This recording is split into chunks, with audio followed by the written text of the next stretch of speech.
Mummy આ તો માધવ છે.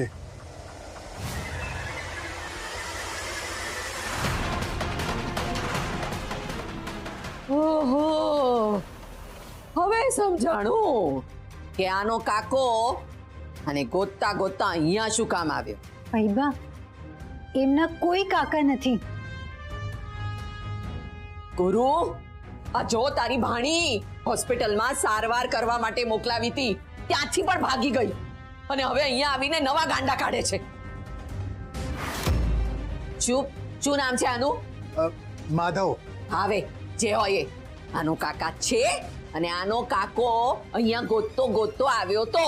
ફૈબા, હું ફરી ફરીને કહું છું, એમના કોઈ કાકા નથી. તમે કેમ નથી સમજતા? અચ્છા, સમજી ગયો.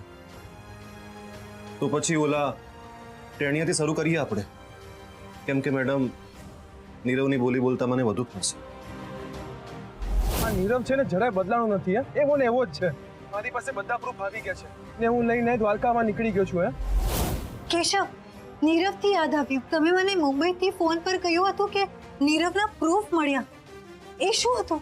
જેની શંકા હતી ને મેડમ, એ જ હતું. ઐશ્વર્યાને નીરવે જ કિડનેપ કરાવી હતી.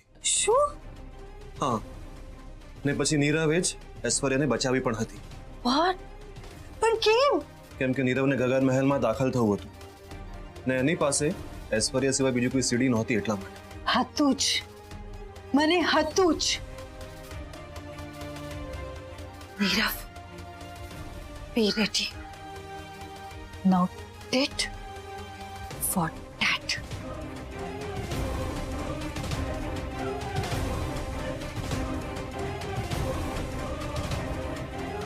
નીરવ,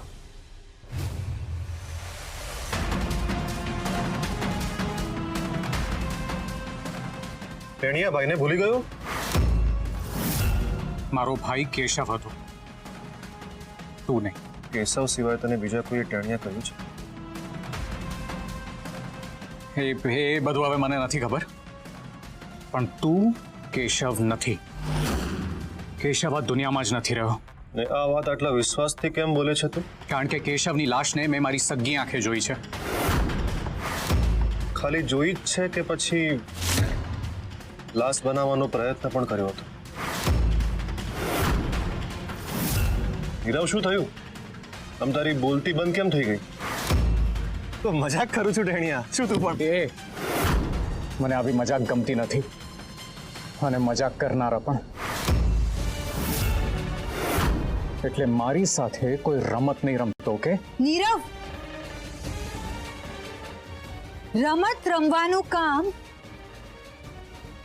તારું છે, અમારું નહીં. જો મને મેડમ ઓળખી શકે તો પછી તું કેમ ના ઓળખી શકે? ઓળખવા માટે આંખ નહીં, મન જોઈએ છે.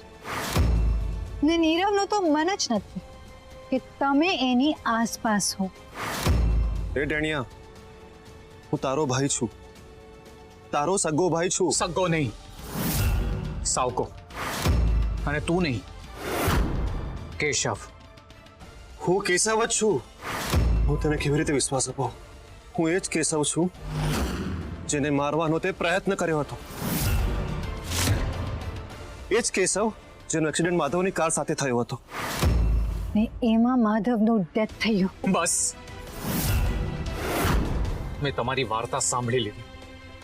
હવે આગળ સાંભળવામાં મને કોઈ ઇન્ટરેસ્ટ નથી. આમ પણ હું અહીંયા ઐશ્વર્યાને મળવા આવ્યો હતો, મેં એને મળી લીધું.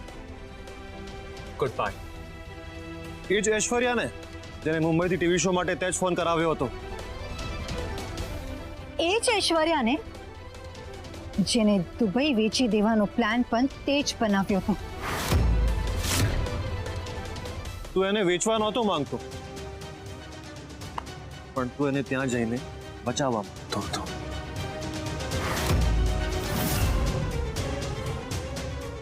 કારણ કે તને ખબર પડી ગઈ હતી કે તારું રિયલ રૂપ સામે આવી ગયો હતો. પછી એ તારી સાથે રિલેશન રાખવાની નથી. તું એને ઇમોશનલ બ્લેકમેલ કરવા માંગતો હતો. એ તારી તરફ ખેંચાય તને પછી આ ઘરમાં પાછું આવવા મળે એટલા માટે. આ બધું ખોટું છે. આ જ સાચું છે નીરવ. મારી પાસે પ્રૂફ છે આ બધા. નીરવ નીરવ જે સાચું છે એ બહાર આવી ગયું. હવે તારું રિયલ રૂપ બધા સામે આવશે. માધવ કેશવ. માધવ માધવ છે કે પછી માધવ કેશવ છે? જો માધવ કેશવ છે તો પછી માધવ કોણ છે? અને જો માધવ માધવ છે તો પછી માધવ એમ કેમ કે છે કે કેશવ છે? અરે એક મિનિટ. છે કોઈ એવો રસ્તો જેનાથી જાણી શકાય કે એ કેશવ નથી? હા, એકચ્યુઅલી છે પપ્પા. એવો એક રસ્તો છે. જો બેટા, એ રસ્તો વાતોથી થતો હશે ને તો નક્કી આ જીતી જશે. ના પપ્પા, વાતોથી નહીં. એ રસ્તો સાયન્સથી છે. સાયન્સથી? હા, DNA ટેસ્ટ. હું હાથ જોડું છું, તમારા બંનેના પગે પડું છું, તમારા બેવનો ગુનેગાર છું.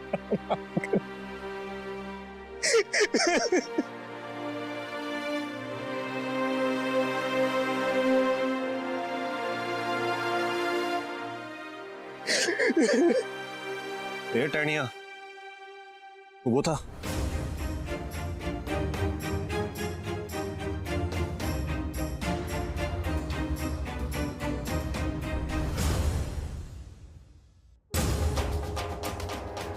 ટેણિયા, માફીથી મોટી કોઈ વીરતા નથી.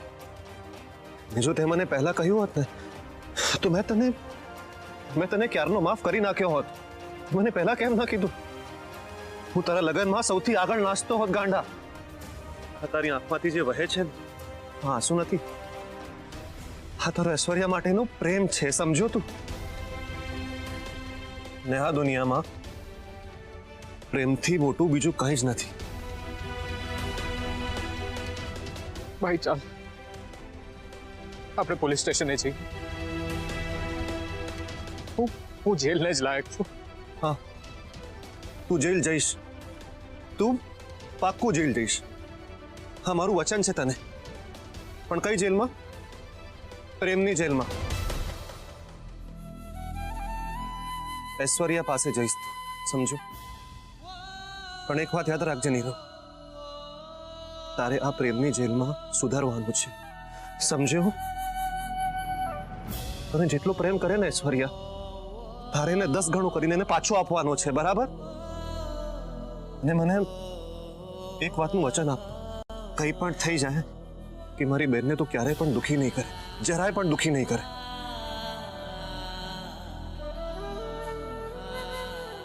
હું એને ક્યારેય દુખી નહીં કરું, જીવ જાય તો પણ નહીં.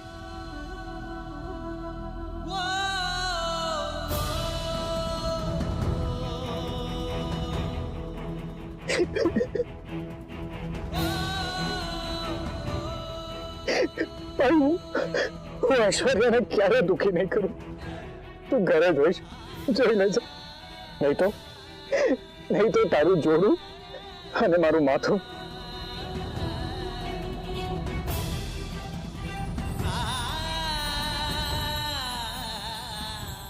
મેડમ, મારો ટેણીઓ મને પાછો મળી ગયો.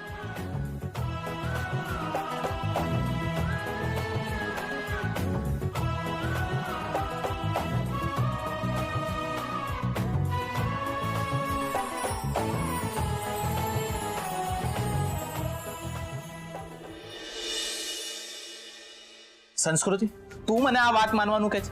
તું અને તારું છોડ, તારે જે કરવું એ કર, પણ તું મને કહે છે કે હું આ વાત માનું?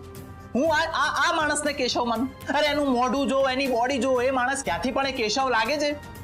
એ કેશવ હોય એ શક્ય જ નથી. આઈ અન્ડરસ્ટેન્ડ મંગળ, પણ પ્લીઝ મારી વાત તો સાંભળ. આના સિવાય બીજી કોઈ વાત હોય ને તો કર. ના, કેશવની જ વાત છે, ને એવી વાત છે કે તારે માનવું જ પડશે. મંગળ, તને યાદ છે તે ડોક્ટરના દીકરાને કિડનેપ કર્યો તો? હા. ને હું ડોક્ટરને લઈને ત્યાંથી નીકળી ગઈ હતી. મંગળ, ત્યાં ડોક્ટરે મારી સામે બધું સ્વીકારી લીધું હતું. મેં જે પણ કર્યું એ મજબૂરીમાં કર્યું. અભિમન્યુ આચાર્ય મને પૈસાની લાલચ આપી તો હું તૈયાર થઈ ગયો. ને મેં તને ફોન કરીને કીધું કે તું છોકરાને એના ઘરે મૂકી આવ. હા, અને એના પછી મેં તને પૂછ્યું પણ હતું કે શું થયું, તો તું મને કહે કે પછી કહીશ, રાઈટ? હું તને બધી વાત કહેવાની જ હતી.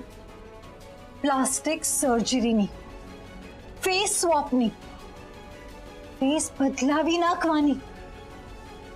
આ બધું અભિમન્યુનો પ્લાન હતો. મને તારી આ વાત ગળે નથી ઉતરતી.